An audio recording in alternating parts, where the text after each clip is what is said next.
Yeah. What's up, guys? Welcome back to Lights Out F1 podcast. I'm Patrick. That's Claire, and that's Jakob. We had Austria yesterday. The track just got lengthened, so we'll see it till 2030. Real quick, what are your guys' thoughts, like 1 out of 10, on the race weekend as a whole?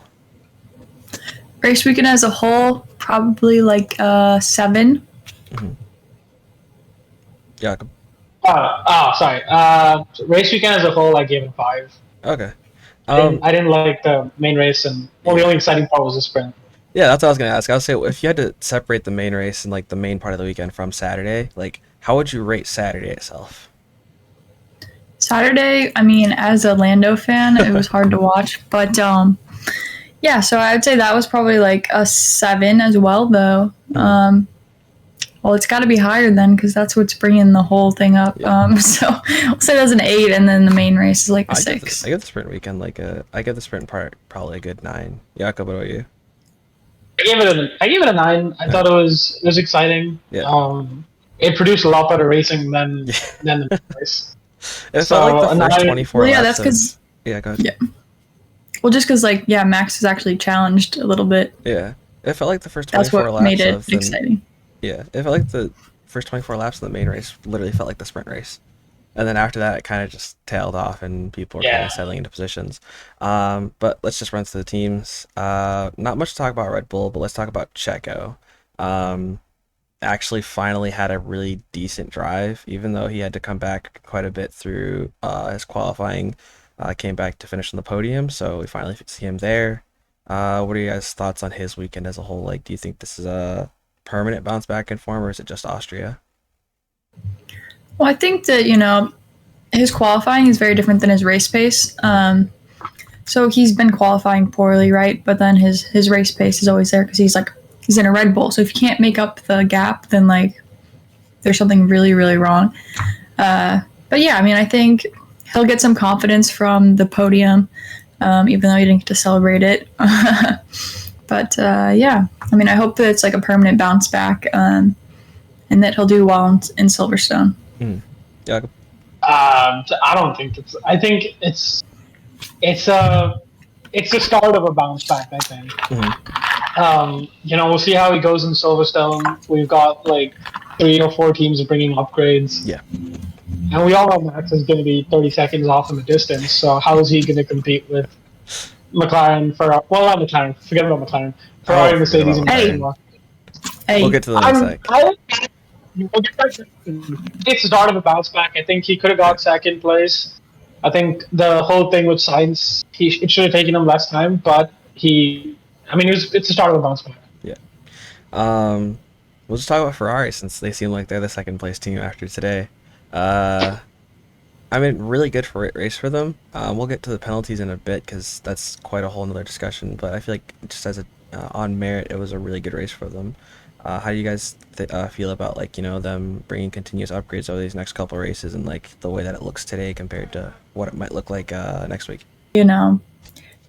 Ferrari's still a long way off. The pit team did try to kind of screw them up a little bit with that double stack. That was an interesting call. I feel like Sainz got the poor side of that one. They both had slow stops. Yep. And but I mean, there's potential there, obviously, because they got they're 2 and 3, but then 2 and 4. So they jumped up. I was looking at the standings, and I'm like, okay, Ferrari's in it again potentially. If they have a couple more finishes like this, they can definitely make a charge for P3. Definitely be in the fight. Yep. Quick question: is my mic still staticky? Or is it good now? Yeah. It's still staticky? No, it's still yeah. 1 second. No. How about now? Yeah. No, it's fine now. Okay. All right, go ahead, Jakob. Yeah, I don't know. It was a good weekend for them as a whole. I think they got I don't know where Sainz ended up after the penalties, but 6. okay, still third and 6th, so good points. I think it was second and 6 now. Second, yeah. Leclerc got second.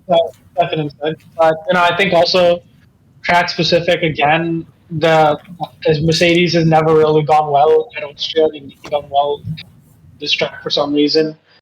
You can look back at the history and say that the strats just never suited the car. But credit where it's due. They did well. Strategy was executed to perfection, maybe not, but at a good enough level where they got P2. Mm. So yeah, I mean, we'll see how they go in Silverstone and with a more competitive landscape with Mercedes and Aston. But yeah, good race for them overall. Yep.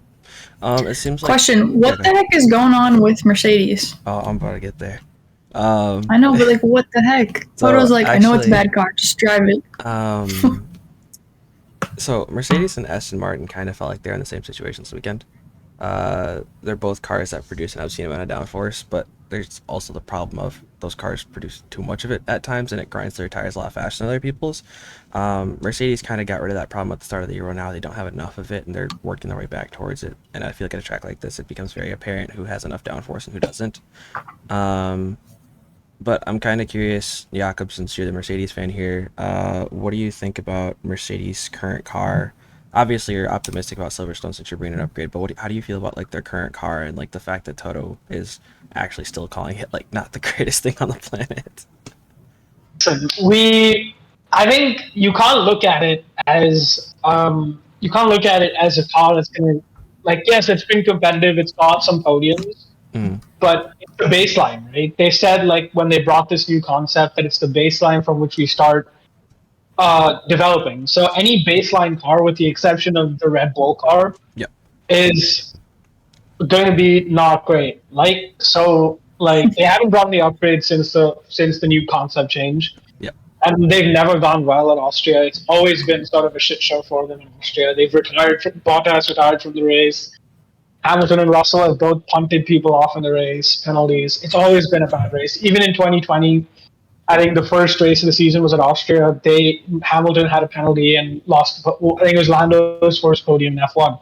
So they've never gone well in Austria. So I'm chalking it up to the baseline. Like the car didn't work well, and Silverstone is where we start seeing, because I think I'd read somewhere that they're bringing a whole new car again, like new side pods, upgraded side pods, and a bunch of new stuff. So we'll see how they go in Silverstone. I think you can't define the success in a lot, like how good a team does and how bad a team does by one race. So I think they started off well in Canada and Barcelona. So we'll see how they go, and we'll see what the upgrade brings. Yeah. Yeah, I mean, it kind of makes sense, but also like I'm kind of first, Claire, how do you feel about Mercedes weekend as a whole? Lewis got put back into P8 after the post-race penalties, so George finished in front of him, kind of breaking that streak of Lewis finishing in front of George for the past 4 races. So how do you feel about their weekend as a whole? And yeah, I mean, they had like an okay well, they didn't even have good qualifying, to be honest. George didn't make Q3, and I don't know, I just felt like the whole weekend they started on the back foot and they never really kind of came through it, and then I don't even know what happened with the sprint shootout. They were just like down there. I don't know, I just felt like they were just like never really challenging for good points. They were kind of worried about McLaren or Lando and Aston Martin, and then like the Ferraris and Red Bulls weren't really their target this weekend, so it was kind of sad. So I'm kind of curious, real quick, do you guys think that, and I feel like we don't really have much to talk about with Aston Martin. It's kind of the same situation. Do you think this is one of those situations that we were kind of expecting in a sprint weekend where Mercedes and Aston Martin maybe just didn't get it right with their setup on first try, and you only have one practice session to do so? Possibly. I mean, that would make sense. Yeah, I mean, like, it's one weekend. Everyone's going to have an off weekend. Yeah. Mercedes but and I mean, Aston, this weekend specifically, Ferrari, since there's one this weekend. Session. Yeah, they probably didn't get up the setup right. Lewis was dealing with brake issues during the race. I mean, like, it's one weekend out of, 8 weekends that they've done pretty well at Mercedes and Aston. And, so if we're going to talk about bad weekends, you can point out Ferrari and McLaren. So, yes. It's one weekend, and, we'll see what happens next week. Not a big deal. I don't think it's a big deal for Mercedes and Aston. Yeah, it's not like still, gotta point out where people struggled. But let's talk about a team that didn't struggle. McLaren. They brought their new upgrade package. It's yeah. part of a 3-race package. So kind of curious, how do you guys feel about it? Do you guys think that Oscar's going to do just as well with it next week? Like, what do you guys think? Yeah, no, definitely not. I mean, obviously you could tell the difference between the two cars this weekend, but Lando definitely, took advantage of it. Like, he became the driver that we know he can be if he has the right car underneath him.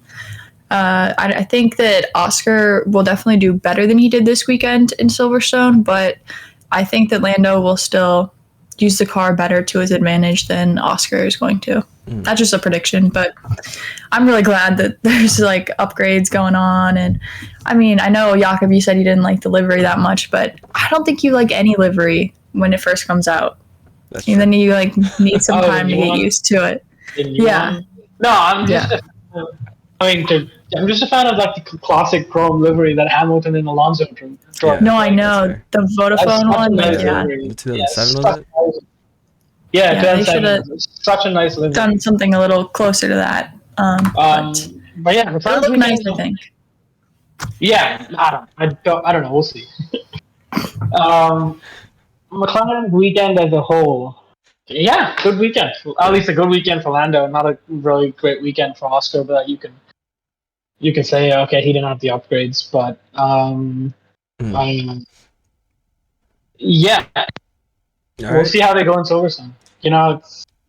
Oscar's gonna have the upgrades, so we'll see. I mean, Lando's just gonna be driving the same car, so just more time in the same car.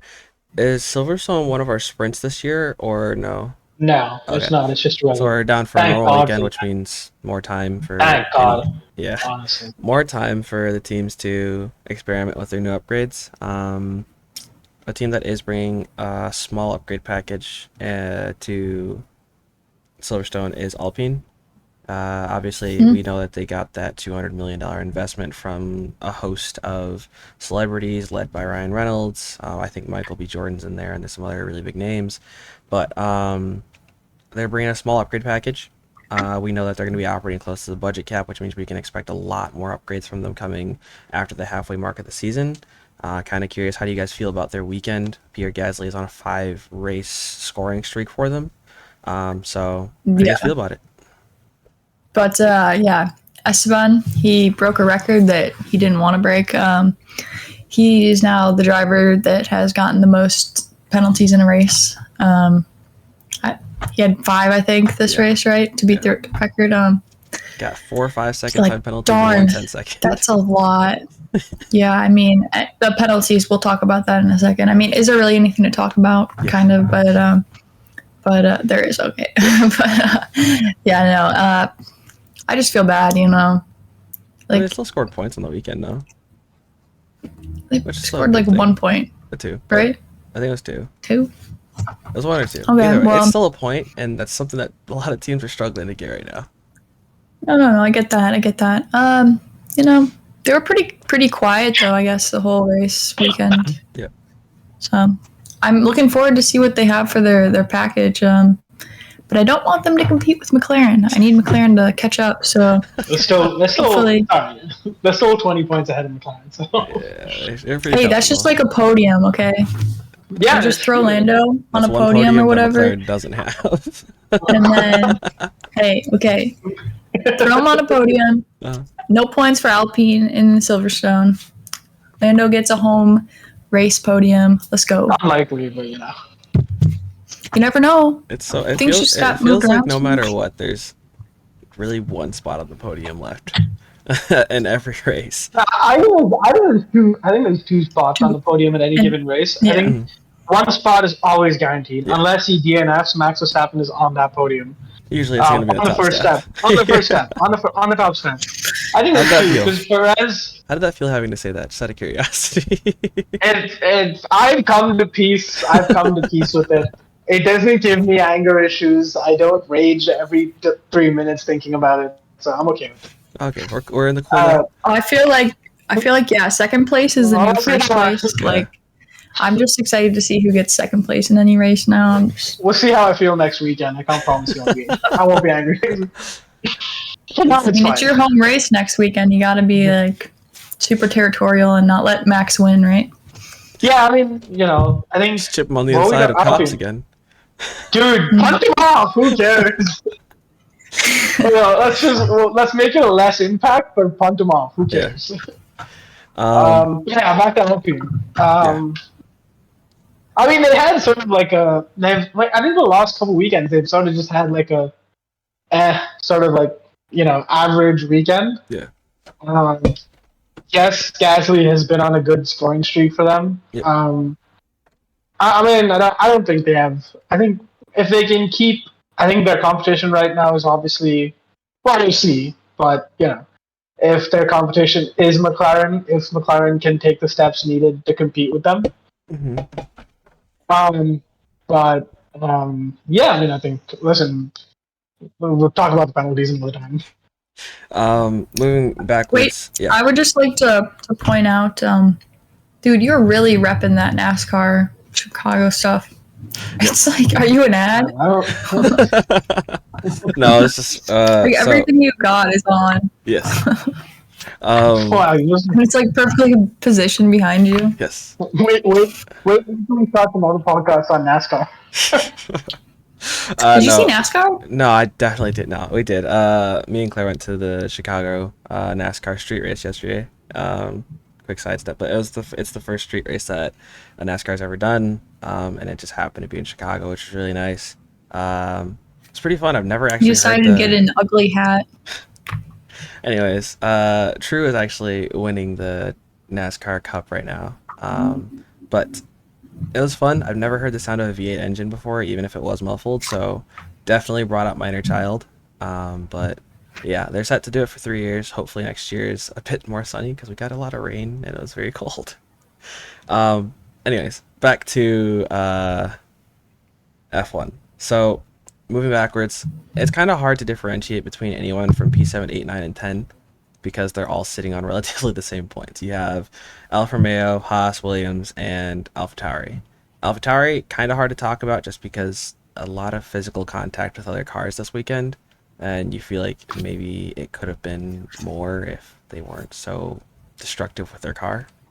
Claire? Oh, okay, so they're going to rename AlphaTauri next year. And hopefully, well, I don't know what they haven't announced that yet. Okay. But they're going to rename it. I don't even know why. I didn't know this before, but Toro Rosso just means like Red Bull. Little Bull, or it means Red Bull. Yeah. But and then Scuderia, which is just like stable, which is just like for Italian teams. I don't know. I was looking at that and I was like, how did I not know that's what was going on there? I'm just silly, but I'm gonna cut that part out. Okay. That whole thing just made me angry. Like it's almost obvious. No, it's not even almost. It is obvious what they stand for. You don't have to be Italian or any other race to know. Like, okay, I'm gonna. We're just gonna move past that. AlphaTauri, not a good weekend. But let's talk about Haas real quick. Nico Hülkenberg has to be one of the standout performers when it comes in qualifying, but Haas probably have to be one of the most underperforming teams when it comes on race pace. So how do you guys feel about like their season as a whole right now, rather than just a specific race? It's frustrating. I feel like they're in contention for points, and then they just fall back and back and back, and out of the points, and then just DNF. It must be very frustrating for Gunther Steiner because like there's a lot of potential there, but it's just not being transformed into points. Yep. Jakob, your thoughts? Haas, yeah, I mean they clearly have an issue with it. With their race pace, I think. Yes. So I don't know. I think, hopefully if they bring some upgrades, it'll sort itself out. But as of right now, they're sort of just like a good Saturday team and a poor Sunday team. So we'll see how. I don't know. Have they brought any upgrades in the last couple of races? I don't think so. Maybe a couple of rear wings, maybe a couple of front wings, but everybody brings those. Yeah. So like we'll see when they bring like a substantial upgrade if they do. Maybe they will. That's what they're working on. So Mhm. We'll see. We'll see how that pans out towards the second half of the season. Yep. One thing I'm curious about for them is we got kind of excited at the start of the season because they said they were going to be operating close to the budget cap, right? They saved 250,000 with their smaller pit wall and everything. Cool, you guys are making savings where you can, but I think we maybe expected a bit more from them in the way of upgrades and just like race pace. I don't think they brought very many upgrades this season and nothing substantial, and it feels like they have the same problem every race where they just don't have enough downforce and their tire deck is insane every race. So do you guys think like, second half of the season where they're really preying on it, because it's not looking good right now for them? Yeah, I mean, they need to bring some more upgrades. If they have the money for it, why isn't it happening is the real question. Maybe there have been some setbacks, but I haven't heard about anything like that. It is just super perplexing that if you're operating near the budget cap, that you're not like at least making some steps. Yeah. Like I just feel like they haven't changed much, and they just keep having the same results. Good qualifying, poor race pace. Yep. Moving backwards or sideways, however you want to call it, Alfa Romeo are also in a very similar situation. They got like a few decent points finishes in a couple of races. I think they're at 9 points right now. I mean, it's weird because I'm pretty sure we can probably all keep saying that, it's because they're waiting on the Audi transition, but as a brand name, I don't think Alfa Romeo want to tarnish it by any margin of the imagination by poor performance, because they are supposed to be the namesake for Haas next year. So what do you guys think's going on? Like, do you think it's just a case of, they're also prepping for a massive upgrade package, or they're just done financing this team? I'm sure there's been commitments though, even before they changed, right? Yep. Jakob, what do you think? No, yeah, I mean, I think they're prepping for a major. I think possibly they're prepping for a major upgrade, because you'd think that all big upgrades and all of sort of their planned upgrades will be committed at the start of the season or towards the start of the season. So, we'll see how it goes, but I think more likely than not, they'll start performing well or start rising through the midfield when Audi takes over. Okay. Let's see here. Next team in line would be Williams. I think it's the last team on the list. There's not too much to talk about there. We are in the same situation as McLaren's about to be in, where Alex had the upgrade last race. We brought Logan the upgrade this race. Alex said Logan did not perform. well, he got P13, and I think that's performance enough for him. That's better than what he's been doing. But he did better than Nick DeVries and Oscar Piastri, so it's good enough for me. He did better than the other rookies. With the new upgrade. Even still.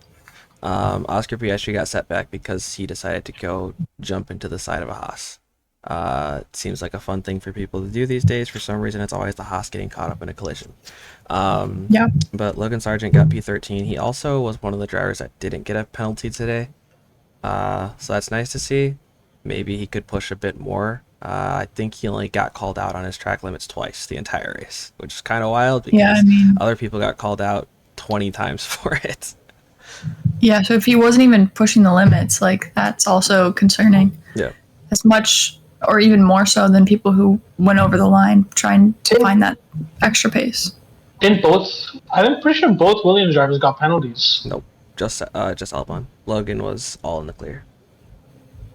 Really? Okay. Yep. I thought I heard him say he got penalties. I was watching on the Williams app, because James Valls always does a post-race talk about it, and then usually the day after he does a much more extended one. He is like, with Logan, we were much more on the safe side of things with the strategy and with his driving. Like, we wanted him to hope for other people's penalties, and so most of his laps were what they called banker laps, where he was focusing on just keeping it in like over the white line. Yeah. So you can't ask much more of him right now. The car, like I said, we're still probably the worst car on the grid, maybe tied with Alpha Tauri, even with the upgrades. So still a slow moving team, but we also have some good news that we have an official CTO coming in, who's going to be taking on 2 positions until we find a chief of aerodynamics. The name hasn't been named.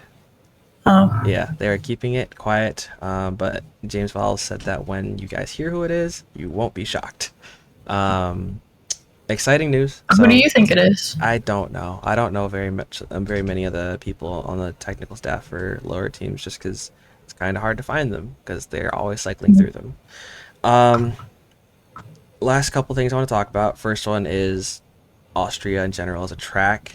Track limits has been a very prevalent issue here. Do you guys think maybe we should revert back to how Michael Massey did it before, where during the race there were specific turns where track limits wouldn't be counted against you? Or do you think that, like, sticking with the you go over the track, it's track limits type of deal? Like, how do you guys think do you guys think it's a problem first off? And if it is, then what do you guys think would be a good remedy for it? I mean, I feel like it is a problem to an extent. I mean, Max somehow ended up not having to deal with that. Doesn't have to Obviously, push. the car, yes, yeah, and the car is perfect for him, right? Lando didn't end up getting penalties. Oscar didn't either. We don't care about Oscar, but Lando didn't. I would say that if you don't gain an advantage by going off the track, then you shouldn't be penalized for it. Mm-hmm. And I feel like that should be taken into account, even though it'd be super tedious and hard to figure out. Yeah, because then obviously the objective way, though, of like just if you're over the line, you're over the line, causes a lot of issues as well, though. Yeah. With there being so many penalties. Yeah. Jakob, your thoughts? I mean, I think either ways with Massey, it was like you still saw like some penalties apply. Yeah, it was less to the extent that the new race directors do it, and the new stewards apply like over the last 2 seasons. Mm.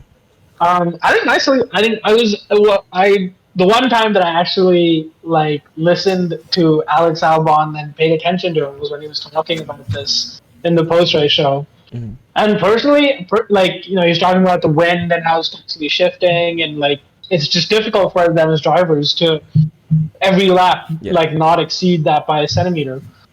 So I think personally, just stick do it like you have like the final corner in Spain where you're coming off and then you have like a grass patch there.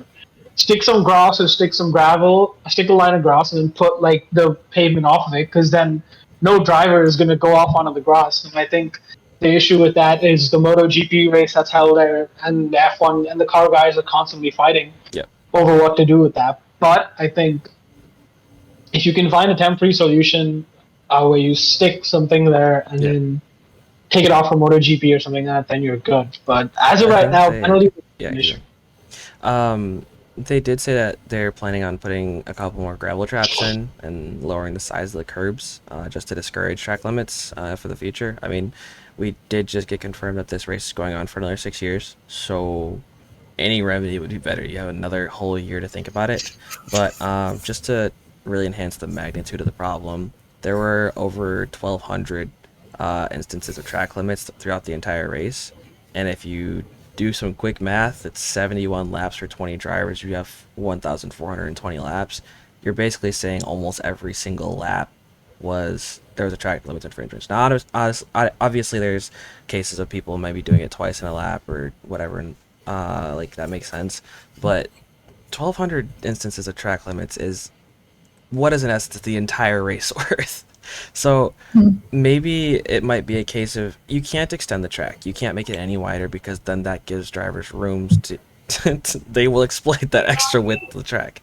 You can't make it thinner, because then it makes the track slower, and nobody wants that. This is one of the most exciting tracks on the calendar. So I think maybe Jakob's idea of, rather than a long, wide curb, because drivers aren't afraid of those, maybe a grass patch or a gravel trap, or as much as people might hate them, I think that sausage curbs are a really good way of discouraging track limits. People hate sausage curbs, but if you put a long sausage curb on the left side of turn 10, nobody is going track limits turn 10. And I think that was the most track limits part of the most detrimental part of the track that people were getting the track limits called on them. Yeah, that's true. But I think the problem with that, at least in Austria, is that it can be prone to wet weather races. Yeah. And if you go off, or like even like in a dry race, if you go off or you have an incident there and you're going over the sausage curb and Yep. damage to the car, then the teams will, complain and whine, oh, damage. Yeah. So, But then it's the driver and team's fault though at that point. Like, there's only so much you can do as a governing body to make the tracks as safe as possible while making them as competitive as possible. This track is unbelievably competitive. It's also obscenely safe. There are gravel traps and grass everywhere. You can't crash here unless it's to another person. So if you put a sausage curb at the edge of turn 10 or even turn 9, there's a massive gravel trap at the end of turn 10. That's why nobody goes off super far there. And at the end of turn 9, there's just a lot of extra track. So if you're, driving too fast into turn 9 and your right hander's not working, you're understeering, you're just going to hit a sausage curb and go on to some more track. You can come back safely. If you go over the sausage curb on turn 10, you're damaging your car, you're in the gravel trap, you might be out of the race permanently. And that's for your whole thing of don't shoot it too far over the track. yeah. That and also, it doesn't have to be directly on the track. Like, there are obviously sausage curbs that are used to, like, directly on the track limits. These ones can be pushed back maybe, like, half the width of a F1 car, because then they still have some room to play with an actual curb. But if they can't play too much with it, like, let's say turn 4, I think it is, there's a really long sausage curb. A lot of drivers are very hesitant to hit that one because that obliterates your car. So I feel like, sausage curbs are a good solution on a fast track like this. It would make the laps maybe 0.2 slower at best. But as a permanent solution to it, I think it would be very helpful.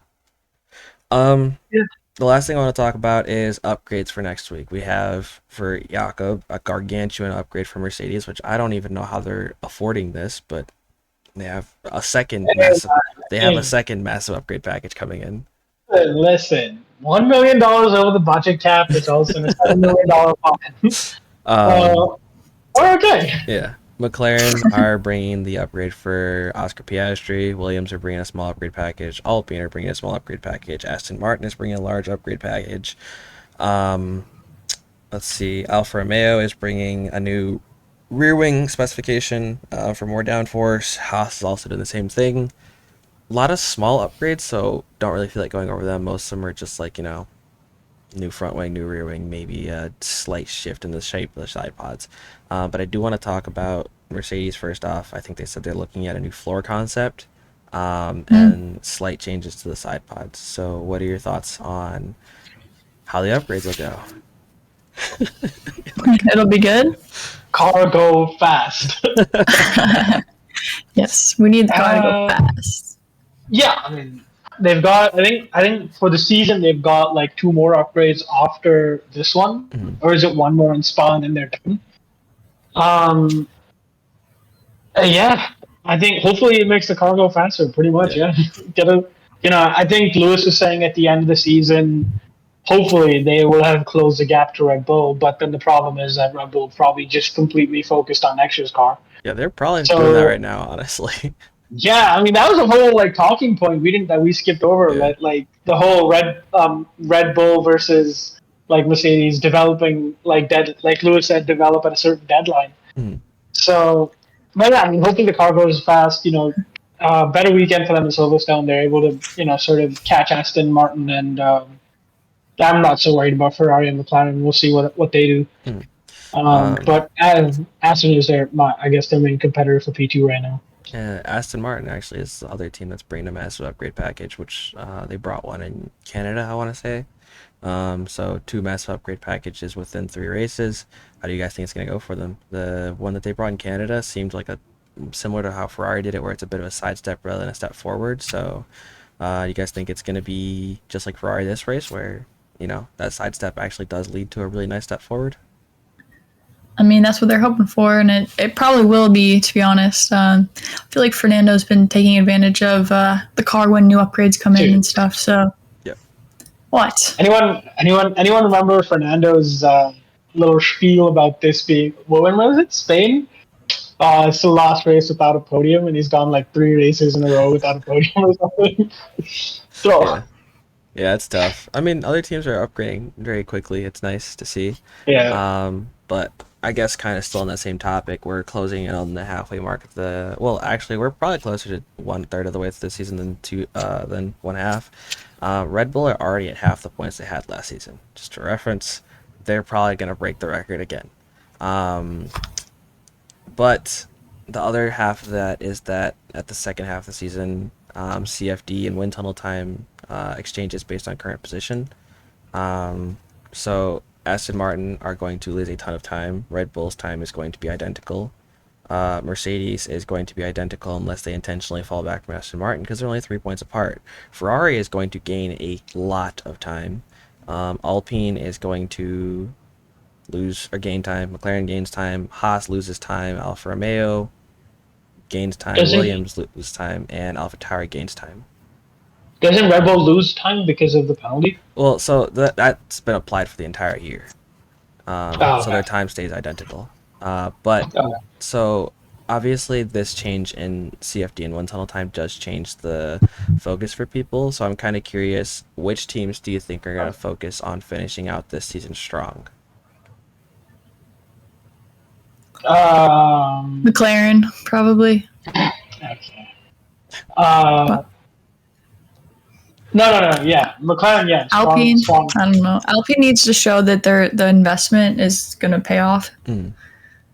So Yeah. First of all, I didn't know why Alpine needed the investment. They're a works team. Yeah. Their parent company is Renault, so it shows you how much commitment Renault has to their F1 team. Mm. But yeah, I think the teams that need to have a good end, sort of good closeout to the season is Mercedes, Ferrari, and Aston. Mm. Primarily because we're all hoping that they can challenge Red Bull next year. Yeah. So So are you if they saying can- that these three teams, because they're the closest ones to Red Bull, they should focus on upgrading their car for the rest of the year so that way they have a nice baseline for next year? Or do you think that they should start just working on building a new baseline for the start of next year? No, I would hope they, because if they start on a new baseline again, it's just like Yeah. Red Bull already have such an advantage that what's the point of starting a new baseline? Yeah. You've got a car that's somewhat competitive for Aston, Mercedes, and Ferrari on some weekends. Yep. So just continue focus on what you've got so far. I know next year's car will be less of Mike Elliott and more of James Allison from Mercedes. Mm-hmm. So we'll see how that goes, and hopefully, if we want to see Max Verstappen friggin' crush everybody again. And then the other thing I wanted to check on real quick was F1 Fantasy. Bloody they probably haven't put it through yet. Yeah. Do you think? I already They put have, it earlier, but I just want to double check it for you guys. As far as I'm aware, Claire's still sitting in second place. Jakob Good is baby. nowhere to be seen, which is a fun time. And I'm not gonna say he's at the top because it's pretty obvious, but it's kind of cool. Jeremy. No, Jeremy's at the top. absolutely not. I know I can see Jeremy's in hell. But yeah, it's kind of cool. Guess who's actually in third right now? Who?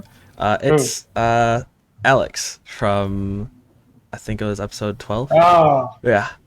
Alex Reed is in third place. Yeah, he called his He's team. busy. He called it Bankrupt Lotus, and he has 2,330 points. Claire's sitting on 2,487, and I'm at 2,600. So what am I at? Close. It's close. I don't even know which team you are. Are you Blue Flag? No. What's the name of your Wait. team? Oh, I thought we were talking about the one that the three. Oh, of us just the had. three of us. Claire's winning that one right now. Oh, sick. Okay, go Claire. Don't let Patrick win. I won't let him. It's I by a won't let couple him. hundred points, so it's a pretty massive margin. Wait, so our so- bet is for the one with the three of us, or for the other one? Yeah. It's for the one with the three of Oh, us. sick. All right, Claire. I'm not sure if we actually said this on the podcast, All but right. whoever comes in first place gets to make one of the other two people do something on the podcast. Yeah. I'll I probably know wait mine. to do something. I'll It's- save So what's Jakob. mine? Jakob's not safe from me. But you have to win.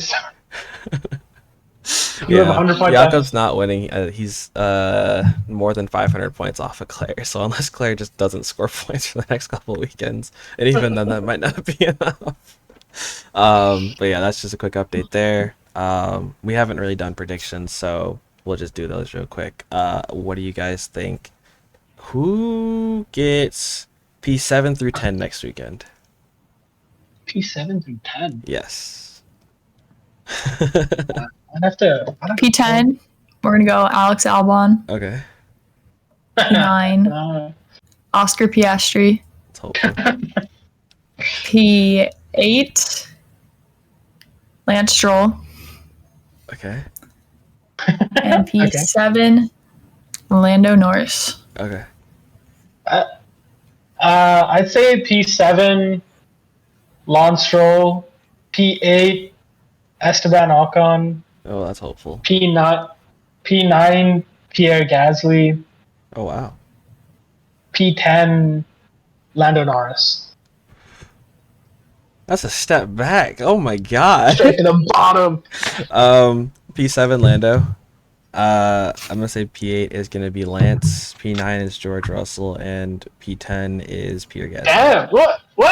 You were just like shitting on me for putting Lando in P10. You just put George. What the hell? I think Lando's doing better than George. I think he's actually outdone him in the past 2 races. No, yeah, 100%. This I'm not upgrade gonna package defend for him George. is insane, honestly. Like, and McLaren are planning on bringing another one for both drivers at the Hungaroring this year as well. I want to know what's gonna happen with that. Like Mercedes, you might have one massive upgrade package, but they're planning on only bringing it next week. There's nothing for the Hungaroring planned. I want to see what McLaren's gonna do with it. I'm actually like, it's very exciting. Podium. It's very exciting watching them just because out of all the teams so far, it feels like they're the ones who, even though they're behind Alpine, they feel like they're the ones who are making the largest steps forward towards the top teams. But that's all the time we have for you guys today. If you guys stayed till the end, let me know if you think that Ferrari is going to take P2 in the constructors again. They will not. Okay. And you right there with the McLaren hat can take us out. And it's lights out, and away we go.